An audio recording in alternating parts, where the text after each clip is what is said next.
Have you ever really looked at a flower and wondered what's going on inside? I mean, it's not just about looking pretty. What you're actually seeing is a high-stakes game of strategy, seduction, and survival. So today, we're going to crack open the flower's secret playbook and uncover the incredible tactics these plants are using to win at the game of reproduction. All right, so here's our game plan. First, we're going to meet the players, get to know the basic anatomy. Then, we'll dive into the rules of the pollination game. After that, we get to the really juicy stuff, the mating playbook itself. And finally, we'll see the grand prize, how flower turns into a fruit. Let's get into it. Okay, first things first. You can't really get the game if you don't know who's on the field. So let's break down the essential parts of a flower. So at its core, a typical flower has four main parts. You've got your sepals, those are the little green leaves at the bottom, and of course, the big, flashy, colorful petals that get all the attention. But you know, the real action, the important stuff, happens with the stamens. That's the male part, and the pistil, the female part. These are the reproductive powerhouses. But here's the first little twist in the playbook. Not all flowers come, let's say, fully equipped. A complete flower, like a hibiscus, it's got all four organs. But an incomplete flower is missing one or more of them. A perfect example is corn. Its flowers don't need fancy petals because they're not trying to attract bees. They just let the wind do all the work. It's all about efficiency. And we can dig even deeper and classify them by their reproductive hardware. A perfect flower, sometimes called bisexual, has both the male and female parts right there in one convenient package. Think cotton or mangoes. On the other hand, an imperfect flower is strictly one or the other. It's either male or it's female. And this whole idea scales up to the entire plant's strategy. So a monoecious plant is like one big house with separate rooms. You've got both male and female flowers living on the same plant. But a dioecious plant, like a papaya tree, takes it to another level. It's like having two separate houses. One plant is entirely male, and another one down the street is entirely female. It's just a fascinating way to organize things. So we've met our players. Now it's time to actually understand the game they're all playing.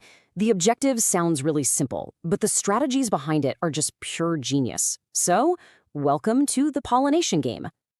Okay, the goal is incredibly straightforward. You have to get the male pollen grains from the anther over to the female stigma. That's it. That's the whole point of pollination. But how they pull this off, well, that's where all the action is. See, flowers can't just get up and walk their pollen across the garden, so they recruit help. They have this whole team of agents on their payroll. You've got insects like bees and butterflies, other animals like birds and bats, and even the forces of nature like wind and water. Each flower is perfectly adapted to attract its ideal delivery service. And this brings us to the two main ways to play the game. A plant can self-pollinate, it's safe, it's reliable, and it creates offspring that are genetically very similar. Or it can cross-pollinate with a totally different plant. Now that's riskier, but it's how you get genetic diversity and new traits. It's this classic trade-off, right? Do you play it safe, or do you innovate? Now, here is a fascinating little wrinkle in the rules. It's called geitonogamy, and it's kind of a middle path where pollen travels from one flower to another flower, but they're both on the exact same plant. So genetically speaking, it's pretty much self-pollination, but functionally, it still needs a pollinator, like a bee, to make that little trip. It's a neat little loophole. All right, let's open up that playbook. Now we're getting into the really specific, ingenious plays that plants use to control exactly how they mate. This is the fun part. I mean, this is really the key question, isn't it? Plants aren't just sitting there hoping for the best. They are actively manipulating the odds. So how do they force the outcome they want? Whether that's making sure they self-pollinate or absolutely guaranteeing that they cross-pollinate. First up, let's look at the plays designed for self-reliance. These are the go-to strategies for plants that decide, you know what, I'll just do it myself. These tactics are just so clever. With a play called cleistogamy, the flower never even opens. It pollinates itself while it's still a closed bud, guaranteeing no outside pollen can get in. It's the ultimate lockdown strategy. Then you've got homogamy, where the male and female parts mature at the exact same time, making self-pollination almost a sure thing. It's all about creating the perfect conditions for a guaranteed win. But what if a plant wants to roll the dice, mix things up, and get some new genes into the pool? Well, for that, we turn to a totally different section of the playbook, the cross-pollination plays. The first set of these plays is all about timing and architecture. For example, with digigamy, the male and female parts mature at completely different times, so the flower physically can't pollinate itself. Or check out heterostyly. Plants evolve different flower shapes, some with long parts, some with short, which makes self-pollination physically awkward, if not impossible. It's just brilliant structural design. And if that's not enough, plants have other tricks up their sleeve. Hercogamy involves creating actual physical barriers between the male and female parts, like building a tiny wall. And then there's my favorite, self-incompatibility, which is basically a chemical lockout system. The flower literally recognizes its own pollen and rejects it. How amazing is that? Okay, some plants are out here running truly elite level plays. I mean, they're playing 40 chess. Chestnuts release male flowers in 2 separate waves to make sure pollen is available at just the right time. The avocado flower has this incredible trick. It opens as a female one day, closes up overnight, and then reopens the next day as a male. And get this, jackfruit uses a strategy called vivipary, where the seed starts to germinate before it even leaves the fruit. It's given its kid a running start on life.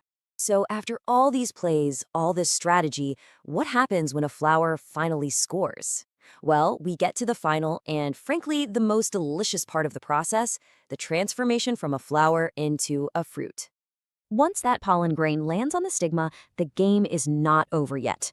That little grain has to grow a tiny tube all the way down through the flower's style and into the ovary. And when the male genetic material finally fuses with the female gamete, that is fertilization. That's the moment of victory. The aftermath of that victory is this incredible metamorphosis. The flower's ovary starts swelling up to become the fruit. The ovule inside it develops into the seed, and that single fertilized egg becomes the tiny embryo for the next generation.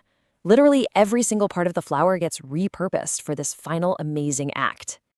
You know, when you understand this complex, intricate playbook, you realize this quote is just so spot on. A flower isn't just some passive, beautiful object. It's an active, strategic player that's executing a brilliant plan for the future of its entire species. So here's the takeaway. The next time you walk through a park or your own garden, don't just see a bunch of pretty flowers. Look a little closer. Ask yourself, what game is this flower playing? Is it trying to self-pollinate or cross-pollinate? Who are its secret agents? What page from the playbook is it running? Right there in plain sight for you to discover.